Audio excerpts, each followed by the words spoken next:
शासन मुर्दाबाद मुर्दाबाद मुर्दाबाद। ओबीसी विरोधी सरकारचं करायचं काय? खाली मुंडकं वरी पाय। अरे ओबीसी विरोधी सरकारचं करायचं काय? खाली मुंडकं वरी पाय। आरक्षण आमच्या हक्काचं नाही कुणाच्या बापाचं। आरक्षण आमच्या हक्काचं नाही कुणाच्या बापाचं। जो ओबीसी से टकराएगा मिट्टी में मिल जाएगा। अरे जो ओबीसी से टकराएगा मिट्टी में मिल जाएगा। अरे जो ओबीसी की बात करेगा वही देश पे राज करेगा। अरे जो ओबीसी की बात करेगा वही देश पे राज करेगा।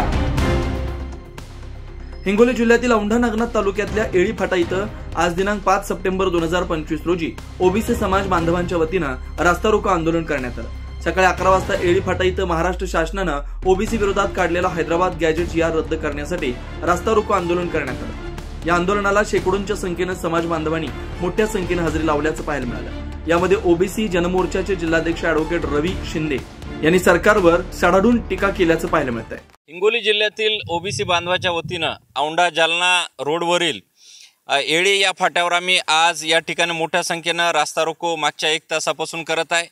महाराष्ट्र शासनानं जे 2 तारखेला 2 सप्टेंबरला ओबीसी विरोधामध्ये हैदराबाद गॅजेटचा जो जीआर काढला, या माध्यमातून आज आमचं शिक्षण असेल, नोकरी असेल आणि राजकारणातलं आरक्षण हे आमचं गेलेलं आहे। या ठिकाणी महाराष्ट्रामध्ये ओबीसीची संख्या 65% आहे, पण आम्हाला आरक्षणाचा जो काही हिस्सा आहे तो 27% आहे आणि या 27%मध्ये 65% पहिलेच मावत नाहीत। आम्हाला 30%ची गरज असताना या महाराष्ट्रामध्ये 35% असणारा जरांगेचा सोयरे आज जर याच्यामध्ये आणून टाकण्याचं षडयंत्र, जे की स्वतः म्हणतात की आमचा देवेंद्र फडणवीस म्हणतात की आमचा DNA ओबीसी आहे आणि जर तुमचा DNA ओबीसी असेल तर तुमचं काम आहे की महाराष्ट्रातल्या सगळ्या ओबीसीचं संरक्षण करणं, त्यांच्या आरक्षणाचं रक्षण करणं। परंतु आपण या महाराष्ट्रातल्या ओबीसीला संपवण्यासाठी राधाकृष्ण विखे पाटलाच्या माध्यमातून हा जो काही हैदराबाद जीआर आणलेला आहे, गॅजेटचा जीआर आणला, आमचं या ठिकाणी शिक्षण, नोकरी आणि राजकारणातलं आरक्षण हे संपलेलं आहे आणि आम्ही म्हणूनच आता भूमिका घेतलेली आहे, जोपर्यंत हे महाराष्ट्र शासन, मग ते देवेंद्र फडणवीस, एकनाथ शिंदे आणि अजित पवार यांना आमची विनंती आहे की आपण हैदराबाद गॅजेटचा जीआर हा रद्द करावा। जसं आम्ही या मराठवाड्यामध्ये निजामशाही गाळली आणि 17 सप्टेंबरला मराठवाडा स्वतंत्र झाला, आम्ही त्याच पद्धतीनं या ठिकाणी निजामचा जो काही गॅजेट आहे त्याच्या विरोधामध्ये आम्ही दुसरी लढाई आज या ठिकाणी एळी फाट्याहून हिंगोली जिल्ह्यातून चालू केलेली आहे।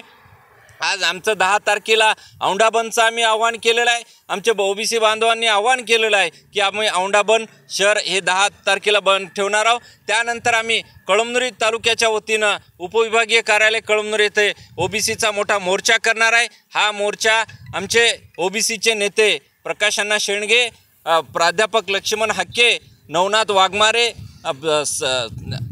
त्यांचे मंगेश ससाने यांच्या नेतृत्वाखाली निघणार आहे आणि या मोर्चाला आम्ही मार्गदर्शन करण्यासाठी सर्व ओबीसी बांधवांनी ठरवलेलं आहे की जे ओबीसीच्या आरक्षणासाठी कोर्टामध्ये लढाई देत आहेत, सुप्रीम कोर्टामध्ये त्यांनी लढाई दिली, ते ॲडव्होकेट गुणरत्न सदावर्ते यांनासुद्धा आम्ही कळमनुरी या ठिकाणी मोर्चाला बोलवणार आहे। शासनाला या माध्यमातून, रास्ता रोकोच्या माध्यमातून आमची एवढंच सांगणं आहे की आपण ताबडतोब हा जीआर रद्द करावा, अन्यथा हिंगोली जिल्ह्यातलं प्रत्येक गाव असेल, इथला गण असेल, इथला गट असेल, या ठिकाणचा तालुका असेल, जिल्हा असेल, आम्ही मोठ्या प्रमाणावर रास्ता रोको करणार। आज सुरुवात केलेली आहे, मग जेल भरो असेल, मोर्चा असेल का मग प्रत्येक आंदोलन आम्ही शासनाच्या विरोधामध्ये करू। हा जीआर रद्द नाही झाला तर आमचे लेकरं बाळसुद्धा या ठिकाणी रस्त्यावर येऊन बसणार आहेत, हा मी या ठिकाणी निश्चय केलेला आहे।